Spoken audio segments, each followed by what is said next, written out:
السلام علیکم یا صاحب الاسر وزمان پاکستان مرشد عبد حیدر۔ مختلف جنگوں میں مولا علی صلی اللہ علیہ وآلہ وسلم کے ہاتھوں قتل ہونے والے کفار کی لسٹ اور جنگیں۔ جنگ بدر میں کفار کے 70 افراد مارے گئے، ان میں سے 35 یا 36 مولا علی نے مارے۔ مولا علی کے ہاتھوں بدر میں قتل ہونے والے سرماؤں کے چند نام: ولید بن عتبہ، عاص بن سعید، نوفل بن خیلد سے ان جیسے نامور جنگجو شامل ہیں۔ یہ جو نام میں نے بتائے ہیں، اس کا حوالہ ہے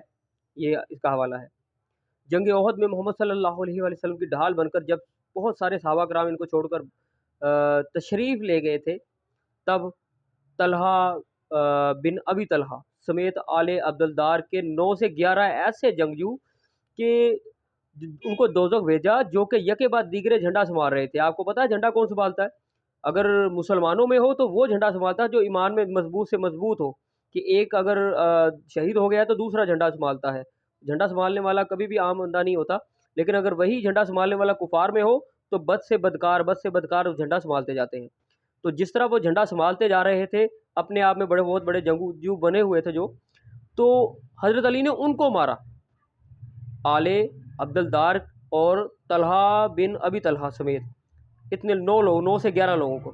اسی موقع پر مشہور زمانہ غیبی ندا آئی، جو آج تک آپ نے سنا ہے، جس کو ناد علی بھی اکثر بولتے ہیں، لا فتح الا علی لا سیف الا ذوالفقار۔ یہ ندا گونجی اسی موقع پر، اور اس کا حوالہ یہ موجود ہے۔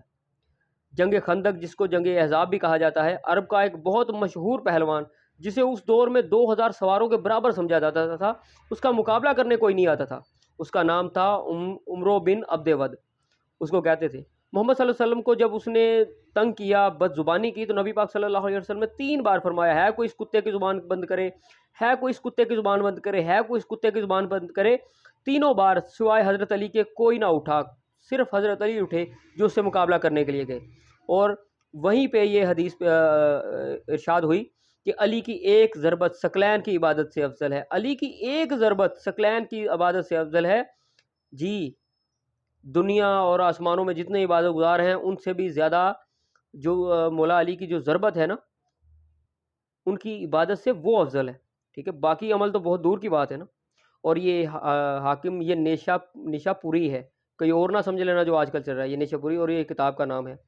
جنگ خیبر میں بھی مرہب کو مارا، اور یہ حوالے ہیں اس کے۔ اچھا، بات سمجھنے کی یہ ہے کہ ہر جنگ میں حضرت علی فاتح رہے، کتنے سارے کفار کو مارا، اور جب بھی اسلام کی مخالفت کی یا نبی پاک صلی اللہ علیہ وآلہ وسلم کی توہین کی، تو حضرت علی کی تلوار ہی سامنے آئی۔ جبکہ پورے حوالے موجود ہیں، اہل سنت کتب سے حوالے موجود ہیں، دیوبند کتابوں سے حوالے موجود ہیں، لیکن اس کے ایک برعکس ایک اور بھی حقیقت ہے جس کا ابھی ملاحظہ کرتے ہیں۔ جی، یہ جنگیں ہوئی ہیں، اور ان میں ایک طرف تو صحابہ کرام کی فوج ہوتی تھی، دوسری طرف کفار کی فوج ہوتی تھی۔ ٹھیک ہے، اور پہلی صفحے میں نے یہ جو لسٹ بنائی ہے وہ اس حساب سے بنائی ہے کہ جو یہ جو حضرات ہیں، میری بات ایک تو سمجھ میں نہیں آتی، میں کیا کروں، سمجھ میں اس لیے نہیں آتی کہ معاملے بہت اختلافی سے ہیں، لیکن میرا مقصد کسی کی توہین کرنا نہیں ہے، میرا مقصد ہے حق کو بیان کرنا اور جو سچائی ہے اس کو سامنے لانا۔ پہلی صف والے اگر صحابہ کرام کی لسٹ میں موجود ہوں تو وہ بھی وہ ہوں گے جو مخلص ہوں گے، جو اعلیٰ ہوں گے، بہادر ہوں گے۔ اگر کافروں میں بھی ہوں گے تو کافر بھی وہ ہوں گے جو اپنے آپ کو بڑے بہادر سمجھتے رہے ہوں گے۔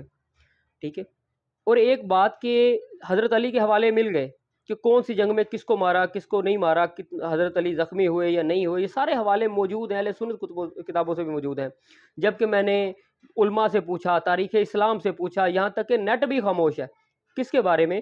جب میں نے ان سے پوچھا حضرت عمر، حضرت ابوبکر، حضرت عثمان، کیا انہوں نے بھی کسی کافر کو مارا یا کسی کافر نے بھی ان کو نقصان پہنچایا، تو جواب ملا کہ نہیں، کسی مستند کتاب میں، روایت میں موجود ہی نہیں کہ انہوں نے کسی کافر کو مارا ہو، نامور کو، یا ان کو کسی نے زخمی کیا ہو، ایسا کہیں ثابت ہی نہیں ہوتا۔ اور یہ ایک بات سمجھ کے باہر ہے کہ جس طرح ہی پہلی صفیں آپس میں ملتی ہیں نا، کافروں کی اور مومنوں کی یا حق و باطل کی، تو جو سامنے ہوتے ہیں وہ تو کسی نہ کسی کو مارتے ہی مارتے ہیں، اگر مارتے نہیں تو کوئی دوسری طرف سے کوئی نہ کوئی مارتا ہی ہے۔